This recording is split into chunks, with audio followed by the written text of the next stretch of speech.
నమస్తే అండి, welcome to Guntur రుచులు. ఈరోజైతే ఇక్కడ రెసిపీ పచ్చి కొబ్బరి లేకుండానే చాలా సూపర్గా ఉండే టిఫిన్ చట్నీ చూసారు కదా. మరి ఏంటా కలరు? మామూలుగా చట్నీ అనగానే మనకి జనరల్గా పచ్చిమిరపకాయ అనుకుంటాం కదా, కానీ ఇక్కడ ఎండుమిర్చి కాంబినేషన్తో చేసామండి. సూపర్గా ఉంటుంది ఈ చట్నీ అయితే. మరి ఏమేమి వేసామనేది ఫుల్ రెసిపీ కోసం ఒకసారి వీడియోలోకి వెళ్తూ చూడాల్సిందే. చూడండి, నేనైతే ఇక్కడ దోశల్లోకి చేసుకున్నాను. మరి ఇడ్లీ, బోండా, ఊతప్పం, పునుగు వీటిల్లోకి సూపర్ కాంబినేషన్ అనమాట. మరి ఇంకెందుకు ఆలస్యం, ఒకసారి అయితే ఇంగ్రీడియంట్స్ ఏం వేసానో ఎలా చేశాను అనేది వీడియోలోకి వెళ్తూ చెప్తాను. ఈరోజైతే ఇక్కడ పచ్చి కొబ్బరి లేకుండా టిఫిన్స్లోకి చట్నీ చేసుకుంటున్నాను. చాలా చాలా సూపర్గా ఉంటుంది. ఇది పల్లీ ఫ్లేవర్తో అలాగే టమాటో రుచితో సూపర్ అనమాట. ఒకసారి అయితే ట్రై చేసి చూడండి. నేనైతే ఇక్కడ పచ్చిమిరపకాయలు బదులుగా చక్కగా ఎండుమిర్చి వాడుతున్నాను. మరి ఈ టేస్ట్ ఏంటో కూడా ఒకసారి అబ్జర్వ్ చేసి చూడాలి కదా. దోశ, ఇడ్లీ, పునుగు, బోండా, ఊతప్పం వీటిల్లోకి సూపర్ కాంబినేషన్. నేనైతే ముందుగా ఇక్కడైతే పల్లీలు వేయించినవి తీసుకున్నాను. మీరు పల్లీలు మాత్రం పచ్చివి తీసుకుంటే చక్కగా వేయించుకొని పొట్టు తీసి పెట్టుకోవాలి. ఇక్కడైతే నేను వేయించినవి తీసుకున్నాను.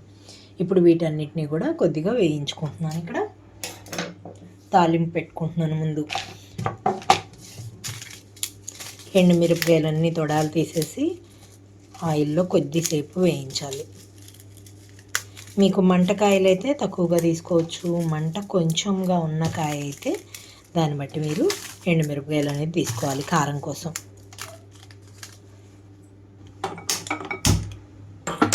ఇక్కడైతే స్టవ్ ఆన్ చేసి పాన్ పెట్టుకున్నాను.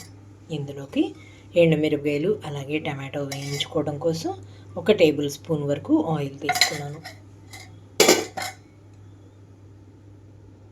మీడియం ఫ్లేమ్లో పెట్టుకున్నాను ఇక్కడ స్టవ్ని. ఇక్కడ ముందుగా కొంచెం జీలకర్ర అయితే వేస్తున్నాను.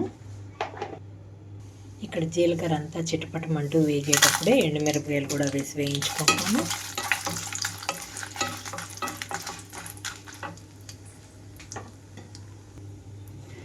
ఇక్కడ ఎండుమిరపకాయలు కూడా వేయించుకుంటూనే ఇందులోకి ఉల్లిపాయ ముక్కలు వేస్తున్నాను.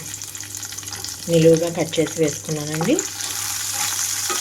ఉల్లిపాయలు 2 నిమిషాల పాటు సాఫ్ట్ కలర్కి వచ్చే వరకు వేయించుకున్న తర్వాత టమాటోలు అయితే ఇందులోకి వేసేస్తున్నాను.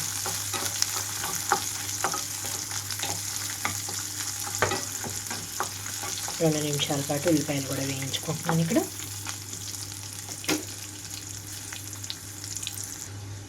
2 నిమిషాల తర్వాత ఇక్కడ చూడండి, ఉల్లిపాయలు అంతా సాఫ్ట్గా వచ్చినాయి అనుకున్నప్పుడు టమాటో కూడా వేసేస్తున్నాను. మూత పెట్టి టమాటా అంతా మెత్తగా వచ్చి తక్కువ ఉడిపోయేలాగా చూసుకోవాలి. మూత పెట్టుకోవాలి. ఇప్పుడు మూత పెట్టేస్తున్నాను. మూత పెట్టేసి టమాటా కంప్లీట్గా మెత్తబడే వరకు ఉంచుతున్నాను. ఇక్కడ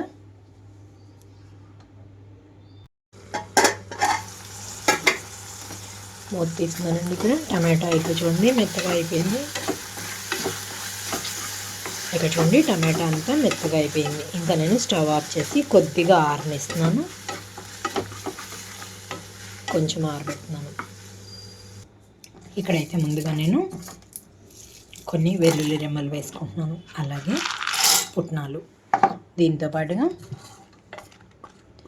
ముందుగా ఎండుమిరపకాయలు వేస్తున్నాను.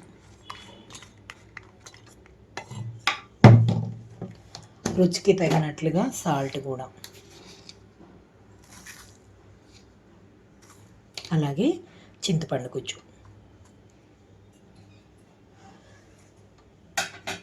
మూత పెట్టి గ్రైండ్ చేస్తున్నాను.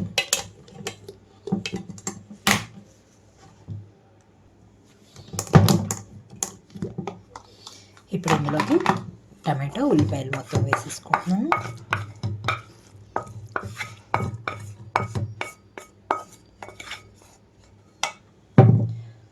ఇందులోనే 1 కప్ వరకు కూడా వాటర్ వేస్తున్నాను.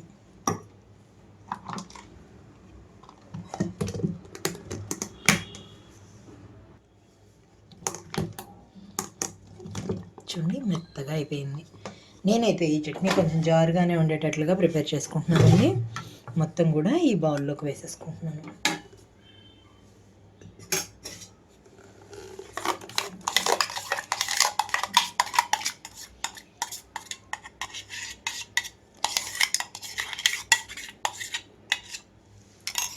ఇందులోనే కొన్ని వాటర్ కూడా వేస్తున్నాను.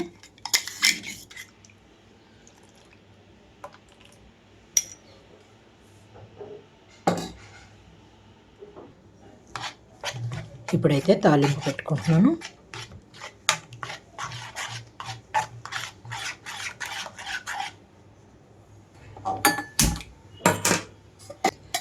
తాలింపు కోసం చిన్న పాన్ తీసుకొని ఇక్కడైతే 1 టేబుల్ స్పూన్ వరకు ఆయిల్ తీసుకున్నాను.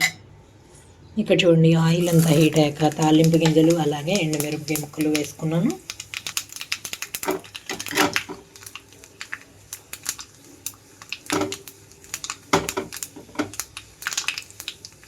ఇవన్నీ వేగిన తర్వాత కొన్ని కరివేపాకు. స్టవ్ అయితే ఆఫ్ చేసి తాలింపు అంతా చట్నీలో కలిపేస్తున్నాను.